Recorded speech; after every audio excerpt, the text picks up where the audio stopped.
Bonjour, je me prénomme Céline et je m'apprête à réaliser le tirage pour les chemins de vie 22 et pour le mois d'août 2019. Alors, avant de commencer le tirage, je vous explique vite fait l'intention que j'y ai mise. L'idée générale, c'est quelle direction est-ce qu'on prend? Avec cette première carte, c'est où est-ce que nous en sommes aujourd'hui. Ici, ce qui nous pose problème. Là, ce que nous avons oublié de respecter. Ici, ce que nous avons besoin d'exprimer. Là, les options qui s'offrent à nous. Et ici, notre avenir à partir de ce point-là. Allez, on commence tout de suite votre tirage avec où est-ce que vous en êtes aujourd'hui. Donc, alors, le tarot de la bienveillance et le tarot des sorcières. Voilà, donc deux tarots différents. Donc ici, on a le 5 de bâton. Alors c'est fou parce que vous avez, je viens de faire le chemin de vie 4, donc 22, 4, voilà, si vous avez un chemin de vie 22, allez jeter un coup d'œil aussi au 4. Et je crois qu'en fait elle est sortie dans cette position, si je dis pas de bêtises. Donc on a le 5 de bâton et le 5 d'épée. Donc ça nous fait beaucoup de 5 tout ça. Et il y a quand même une idée de conflit là. Une idée de conflit, une idée de conquête.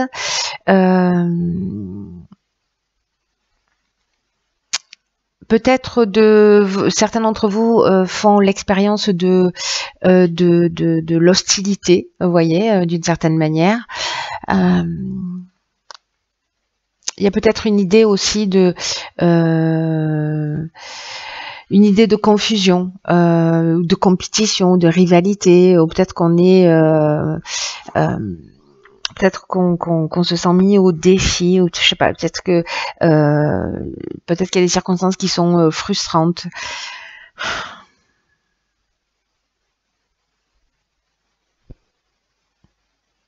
En tout cas, les deux nous parlent de conflit. C'est l'idée de la compétition, de la rivalité, du désaccord. Là, le 5 d'épée, il y a plutôt une idée de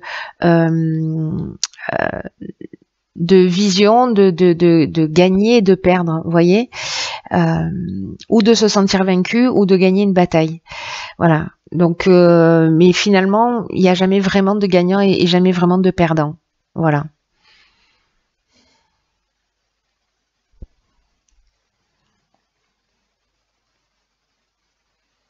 Intéressant. Alors, je vais voir ce qui vous bloque. Parce que là, il peut potentiellement y avoir une certaine confusion. On ne sait plus où on en est. Peut-être que la dualité, elle est toute intérieure. Hein. Donc, dans ce qui vous bloque, on a... Putain, mais c'est fou ça. Je crois qu'elle y était aussi, celle-là. Bon, je fais tellement de tirages là que je sais plus, mais je crois que oui. Donc là, on a le 4 de coupe. Et ici, on a l'ermite. Alors, en fait, là, d'une certaine manière, ce sont deux cartes d'introspection. Alors, pas au même niveau, puisque le 4 de coupe, il y a cette idée justement de regarder à l'intérieur de soi, ou en tout cas d'être tellement centré sur soi, sur ses problématiques, que du coup, on voit pas ce qui nous est offert. Peut-être que là, on est... où on prend les choses à titre personnel, ou peut-être il y a une idée de retrait aussi et de doute de soi. Il y a un sentiment de blessure en tout cas, et l'idée d'être sur la défensive, ce qui vraiment correspondrait à ces deux cartes aussi. Hein. Enfin, il y a plutôt au 5 de bâton, mais il y a vraiment cette idée justement d'être aussi sur la défensive. Avec la carte de l'ermite, alors on est aussi dans une carte d'introspection, mais comme je vous le disais, pas au même niveau. Là, il y a plutôt une quête de sagesse intérieure. L'idée aussi peut-être de savoir quelque chose. La peur de révéler un secret ou de savoir quelque chose qui en fait est un fardeau. Ou peut-être, oui, voilà, c'est ça, la peur de révéler quelque chose.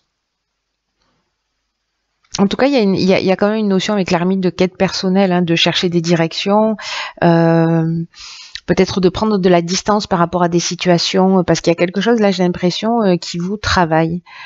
Alors, c'est fou, hein, par rapport au tirage 4, rien que là, c'est vraiment un peu dingue.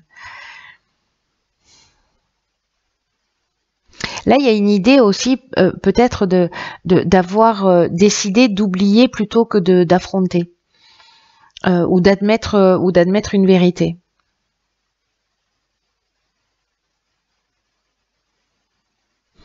Ou alors, comme on est dans ce qui vous bloque, peut-être que précisément le fait de vous renfermer sur vous, de pas partager ce que vous vivez, on va voir ici ce qui a besoin d'être exprimé, mais en fait, en tout cas, là, on est dans ce qui nous bloque, et dans ce qui nous bloque, le point commun de ces deux cartes, c'est précisément le retrait, le repli sur soi, voilà, et cette potentielle forme de confusion qui est là.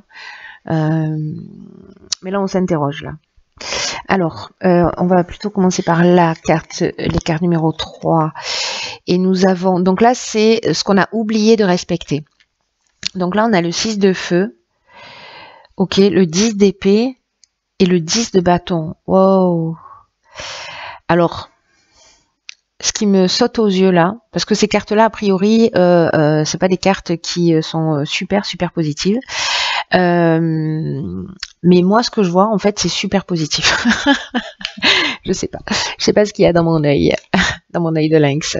Ce que je vois là, c'est que ce qu'on nous dit, ce que vous avez oublié, c'est que oui, peut-être que vous avez beaucoup souffert. Oui, peut-être que vous en avez gros sur le cœur et beaucoup sur les épaules, en termes de responsabilité, en termes de responsabilité dans ce qui vous est arrivé ou par rapport à ce qu'on vous a fait subir, ou de responsabilité par rapport à d'autres personnes, parce qu'il y a peut-être de la culpabilité là aussi cachée là-dessous. Et avec le 10 d'épée, alors dans le vice-versa tarot, il y a cette carte là, elle est vraiment exceptionnelle, puisque on a un homme, là vous voyez, on a un être qui a 10 épées plantées dans son dos, qui représentent en fait des blessures. Et dans le vice-versa tarot, en fait, c'est un homme c'est une cuirasse avec 10 épées plantées. Mais comme c'est un vice-versa, quand on retourne la carte, on voit que il y a la cuirasse à terre avec les 10 épées plantées, et que l'homme est donc sans sa cuirasse, posé sur un rocher en train de l'observer. Et avec la carte du 6 de feu qui nous parle de victoire, peut-être que ce que vous avez oublié de respecter chez vous, ou de prendre conscience en tout cas, c'est que malgré tout ça, malgré toutes ces épreuves, vous êtes encore debout. Vous êtes un survivant astucieux, et que tout ça, ça a créé de la force chez vous, sûrement, et que vous avez oublié ça.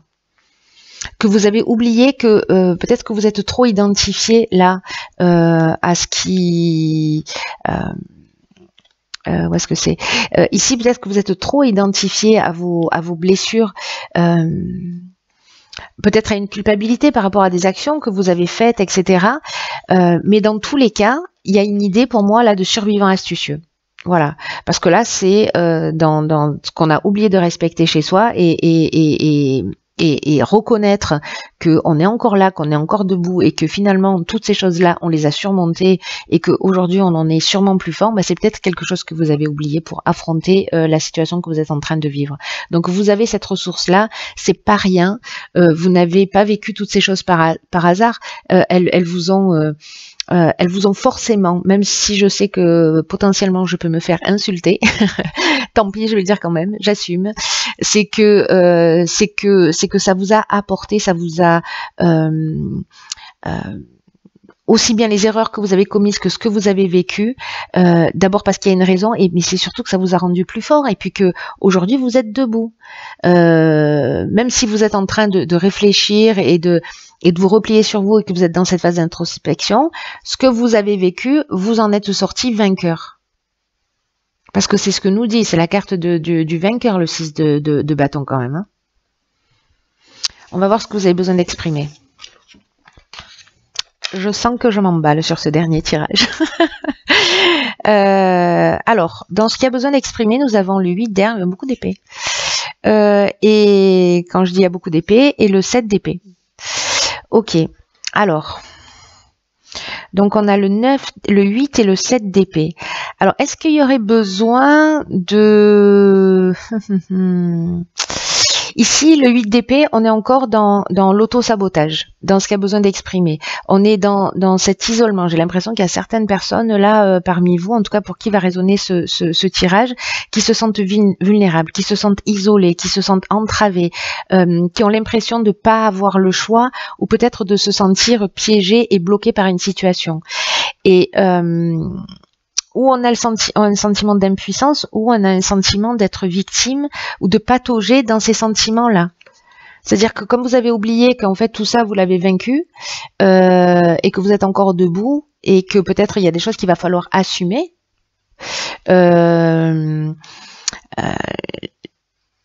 ici vous êtes encore en train de patauger là-dedans, ce que j'étais en train de vous dire.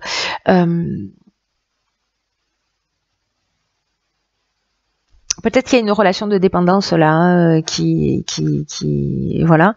Mais avec le 7 d'épée, il nous parle de malhonnêteté, de subterfuge, de tromperie, de s'éloigner de la vérité, vous voyez, de pas voir les choses clairement, d'éviter ses responsabilités. Alors peut-être que précisément, parce que là on est dans ce qu'on doit exprimer, peut-être que on avait déjà cette carte justement là de fait de garder des choses pour soi. Peut-être des choses dont on n'est pas fier ou peut-être d'avoir un secret justement avec lequel on se débat un peu, qui vous appartiennent directement ou qui appartiennent à quelqu'un d'autre et qui est en train de vous pourrir la vie. Alors soit c'est de la culpabilité, soit il y a quelque chose là. Et soit on peut décider de mentir par rapport à une situation, de mentir ou de tricher par rapport à une situation, soit c'est au contraire précisément de révéler ce qui est caché et ce qui vous fait vraiment mal, ce qui vous emprisonne, c'est ce qui a besoin d'être exprimé. De voir la vérité en face.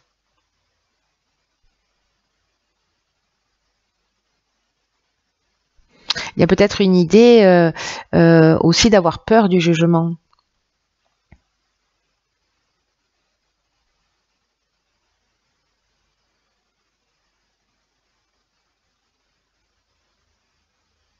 Il y a une notion, là, avec le 7 d'épée aussi, c'est un voleur, il est seul, vous voyez, il en fait qu'à sa tête, il est dans son... donc il y a encore une fois une notion de solitude, il y a beaucoup de solitude en fait dans ce jeu-là. Ça ne veut pas dire qu'on n'est pas entouré, mais que parfois s'isoler des autres, ça devient en fait un fardeau. Parce que là, il y a une idée quand même d'assumer ses responsabilités, d'y faire face. Alors on va voir les options qu'on a en stock.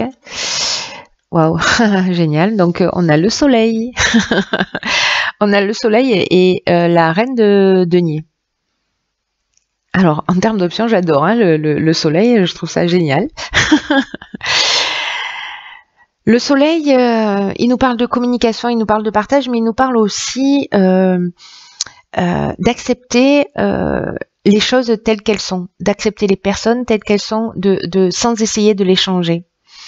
Il y a quand même une idée ici, dans les options, si vous arrivez à exprimer tout ça, précisément de retrouver de la joie de vivre, d'être plus enjoué, d'être délivré des peurs, des doutes que vous aviez anciens. Si il y a une nouvelle relation par exemple qui est en train de débuter et que vous portez tout ça sur vos épaules ou que vous avez arrêté de faire confiance ou voilà.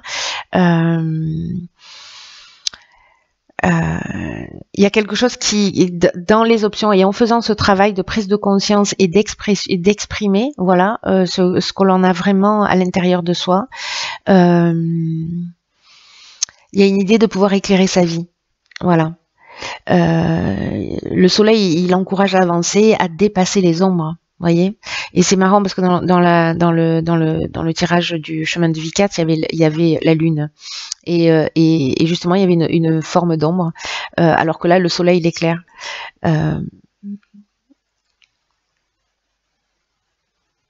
L'ombre, elle nous quitte jamais, hein, d'une certaine manière. Elle est aussi créée par le soleil. Mais il y a quand même une idée de retrouver, il y a une idée de vie là, de retourner dans la lumière et c'est une lame positive hein, qui annonce la réussite, qui annonce le bonheur, etc. Avec la reine de denier, on est dans, précisément, on assume qui on est. C'est une reine.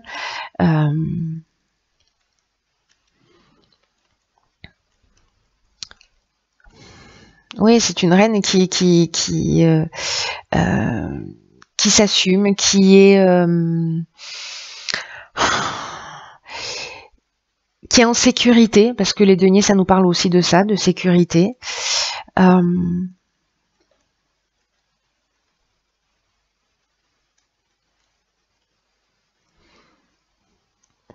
Mais elle assume qui elle est cette reine de denier. Il y a un côté maternel aussi, hein, donc peut-être dans l'idée de prendre soin de soi, d'être une mère pour soi.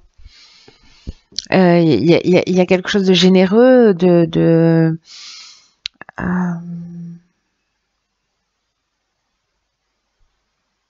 vision réaliste, vous voyez, vis-à-vis de la vie. Il y a de la générosité. C'est vraiment la mère nourricière, quoi.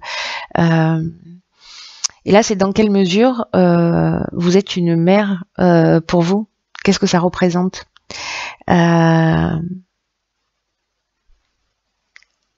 Il y a une idée là d'aller la chercher en soi, cette mère nourricière, pour vous occuper de vous, ou peut-être de quelqu'un qui vous tient à cœur, ou de devenir quelqu'un sur qui on peut compter, et de pas vous identifier à tout ce que vous avez vécu, parce que du coup vous le laissez derrière. Il y a une compréhension qui est en train de se faire. Mais là, du coup, vous vous oubliez pas. Alors, on va voir ce que nous réserve l'avenir, parce que là, c'est les options, vous n'êtes pas obligé de les choisir. Hein. Donc là, on a encore des épées. Donc, on a le 9 d'air, le 5 de denier. Alors, le 9 d'épée, le 5 de denier, l'as de bâton et le page d'épée. Ok. Donc là, c'est ce que nous propose l'avenir. Il y a beaucoup d'épées. Donc là, il y a, pour moi, il y a deux options possibles. C'est-à-dire, soit il y a cette culpabilité, ces inquiétudes. Là, on est débordé par ces émotions, on est accablé par ces pensées, on a peut-être l'impression d'avoir fait quelque chose de mal. Peut-être qu'il y a des regrets vis-à-vis du passé. Peut-être qu'il y a des chagrins là qui sont un peu obsessionnels ou précisément on se sent encore vulnérable. Mais c'est aussi l'étape, vous voyez, le 9, c'est l'obscurité avant le lever du jour. Enfin voilà, dans les options, on a le soleil, hein, ne l'oublions pas. Mais vraiment, j'ai l'impression que certains d'entre vous se prennent vraiment la tête. Voilà, je crois qu'il y a une situation là. Parce que ici, il y a une notion précisément de blessure émotionnelle. Peut-être qu'il y a un manque d'estime de soi. Encore une fois, ce sentiment de solitude, d'exclusion, l'idée de négliger ses besoins, c'est-à-dire de pas être une. Ça, c'est les options où je vous disais, vous n'êtes pas obligé de les saisir, mais si vous les saisissez, on rentre dans une autre énergie qui est en dessous. Hein. Là, c'est être une mère pour soi. Donc on néglige pas ses besoins, contrairement à ce 5 de denier. Parce que là, il y a un sentiment de manque dans sa vie. Alors par contre, avec l'as de bâton, ça veut dire qu'on prend les choses en main. Avec l'as de bâton et puis avec le page d'épée, il est prêt à affronter tous les défis. Le page d'épée, hein, lui, il est prêt pour partir à l'aventure. Hein. Il est là, il a son... même s'il sait que c'est pas facile, parce qu'il manque d'expérience, etc., vous voyez, il est prêt. Il a son épée qui est prête là et il est prêt à relever le défi. Et l'as de bâton, c'est un nouveau commencement. Donc il y a vraiment un nouveau départ. Il y a une idée de reprendre confiance en ses capacités, de savoir quel est le juste chemin pour avancer et de trouver une solution à un problème. C'est aussi ça. C'est aussi ça l'as de bâton. Donc, vous voyez, en fait, c'est comme s'il y avait deux options possibles. Soit on reste enfermé dans dans ces manques, dans ce qui nous prend la tête, soit on prend les choses en main. C'est-à-dire que là, en fait, ce sont des énergies de choix. On est beaucoup là dans quelle direction à prendre. C'est pas une direction qui nous tombe du ciel. C'est voilà les options qu'on nous propose. Et toi, qu'est-ce que tu vas en faire? Voilà. Les deux sont possibles. Ces deux énergies-là sont possibles en même temps, mais il n'y a que vous qui pouvez choisir ce qui est juste pour vous. Et comment vous allez pouvoir le mettre en œuvre. On est responsable de ça, mais là en fait ce qu'on est en train de vous dire c'est oui, ok, tu peux rester dans cette situation, mais regarde, décale-toi un peu sur la gauche ou un peu sur la droite et tu vas voir qu'en fait il y a une autre option. Il y a une possibilité de sortir de là parce que toutes ces ressources là, toutes les blessures que tu as eues dans ta vie, etc., tu les as surmontées, tu as été victorieux. Voilà, ne l'oubliez pas ça. Parce que je crois que c'est la chose la plus importante. Donc voilà, peut-être qu'il y a un bénéfice aussi à rester dans cette situation de manque, hein, parce que du coup les gens vont prendre soin de vous, vont être à votre écoute, etc. Mais bon voilà, là il y a quand même une idée une énergie qui va vous permettre aussi de prendre les choses en main et de sortir de cet état, en tout cas de prendre conscience de vos ressources, hein, tout simplement. Voilà, et que tout ce que vous avez vécu, au final, ça vous rend plus fort et peut-être plus déterminé aussi à avancer.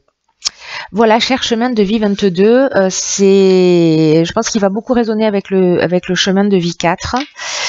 Qui est aussi très particulier.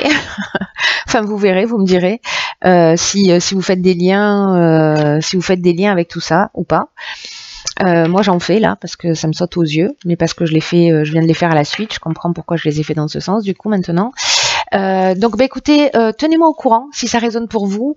Quoi qu'il en soit, n'oubliez pas que vous êtes la personne la plus importante de votre vie. Prenez vraiment bien soin de vous. Je vous souhaite de passer un magnifique mois d'août et je vous dis à bientôt pour un nouveau tirage. Je vous embrasse.